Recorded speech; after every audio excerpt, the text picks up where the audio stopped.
तो आखिरकार Snyder cut हमारे सामने आ ही गई और ये चीज ये शो करती है कि अगर हम लोग यूनाइट होकर किसी भी मुहिम को शुरू करें तो वो कामयाब हो ही जाती है। इस मूवी को मैंने 18 तारीख को रात 11 बजे से 3 बजे तक देखा और सोते हुए भी मेरे मन में यही मूवी चल रही थी।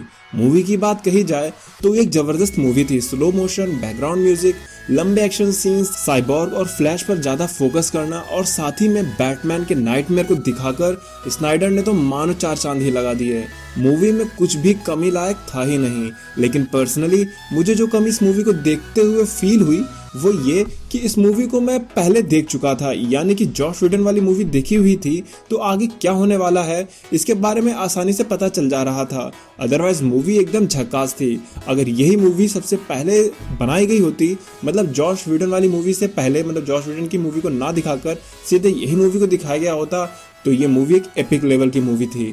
तो जिन्होंने भी ये मूवी नहीं देखी है वो जाकर कैसे भी करके पहले इस मूवी को देख ले, क्योंकि अब यहाँ से ये वीडियो आपके लिए स्पॉइलर होने वाली है, क्योंकि मैं इसकी एंडिंग पर बात करूंगा जिसको बताने के लिए मैं काफी ज्यादा एक्साइटेड हूँ। तो चलिए वीडियो को शुरू करते हैं। तो ये बात तब की है जब बैटमैन, फ्लैश, एक्वामैन और वंडर वुमन को ये पता चला है कि साइबॉर्ग को नया जीवन मदर बॉक्स से मिला है। तो सभी लोग यही चीज सुपरमैन के रिजरेक्शन को लेकर सोचने लगते हैं। बैटमैन भी अपनी गलती को सुधारना चाहता है, लेकिन उसे फ्लैश का एक विजन याद आता है जिसमें फ्लैश टाइम ट्रेवल करके बैटमैन को लुइस इज़्ज़ा की के बारे में अवेयर कर रहा था। तो जब से ये सीन लोगों ने देखा था तो कहीं ना कहीं ये चीज सुपरमैन से लिंक्ड लग रही थी कि लोइस लेन के साथ कुछ तो होने वाला है। और जो डीसी के फैन हैं उन्हें ये बात पता ही हो गई होगी कि ये चीज किस चीज को लेकर हिंट कर रही थी। ये हिंट था सुपरमैन के इविल हो जाने के बारे में, जिस चीज को हमने इनजस्टिस कॉमिक बुक में भी देखा है, जिसमें सुपरमैन इविल बन जाता है क्योंकि जोकर लुइस लेन को, जो कि प्रेग्नेंट होती है, वो उसे मार देता है। फिर जब फाइनल फाइट चल रही होती है, जब सुपरमैन जिंदा हो जाता है और सब हीरोज मिलकर स्टेफन वोल्फ को मार रहे होते हैं, तो एक्वामैन अपना ट्राइडेंट स्टेफन वोल्फ की छाती में घुसेड़कर उसे बूम ट्यूब की तरफ फेंक देता है। पर वंडर वुमन डार्कसाइड को स्टेफन वुल्फ टुकड़ों में भेज देती है, जिस पर डिसेड कहता है, मैंने पहले ही कहा था मास्टर कि स्टेफन वुल्फ नाकामयाब जरूर होगा। जिस पर डार्कसाइड कहता है कि ठीक है, लेकिन अब उसे एंटी लाइफ इक्वेशन के बारे में पता चल चुका है, जिसको स्टेफन वुल्फ ने ही पता लगाया था कि वो अर्थ पर है और इसे वो पुराने अंदाज में लेगा। अब पुराना अंदाज से मतलब क्या है, तो वो ये है कि जो हम इस फाइट सीक्वेंस में देख रहे हैं कि डार्कसाइड अब पूरी अरमाड़ा लेकर एक कत्ले आम मचा रहा है। तो अब डार्कसाइड यही करने वाला है, लेकिन कहां पर, इसका जवाब हमें बैटमैन के नाइटमेयर में ही मिलता है, जिसमें जोकर ब्रूस से कहता है कि तुम कितने अल्टरनेट टाइमलाइन को बचाओगे।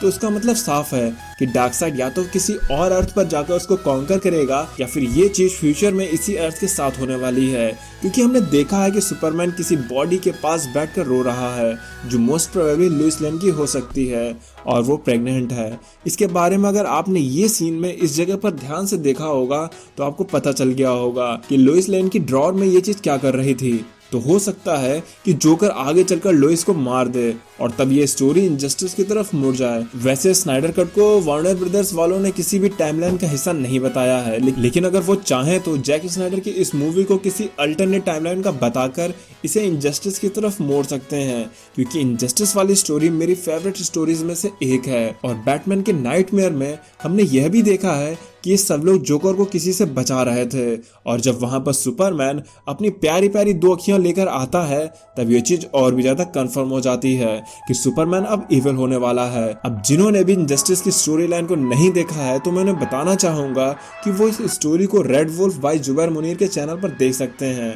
मैंने भी वहीं से देखी थी और उनकी स्टोरी टेलिंग और इनजस्टिस को एक्सप्लेन करने का अंदाज मुझे बहुत पसंद आया था, तो आप उनके चैनल पर जाकर देख सकते हैं। तो आपको क्या लगता है कि जैक स्नाइडर की मूवी को मेन टाइमलाइन का हिस्सा ना बनाकर अल्टरनेट टाइमलाइन का हिस्सा बनाकर उसे टाइमलाइन में इनजस्टिस वाली स्टोरी को दिखाना चाहे या नहीं? इस बात को आप कमेंट में बताना बिल्कुल मत भूलना। तो आप वीडियो को यहीं पर समेटते हैं। आपको ये मूवी कैसी लगी, इसको आप अगर 10 आउट ऑफ में कितने रेटिंग देना चाहें तो आप बता सकते हैं।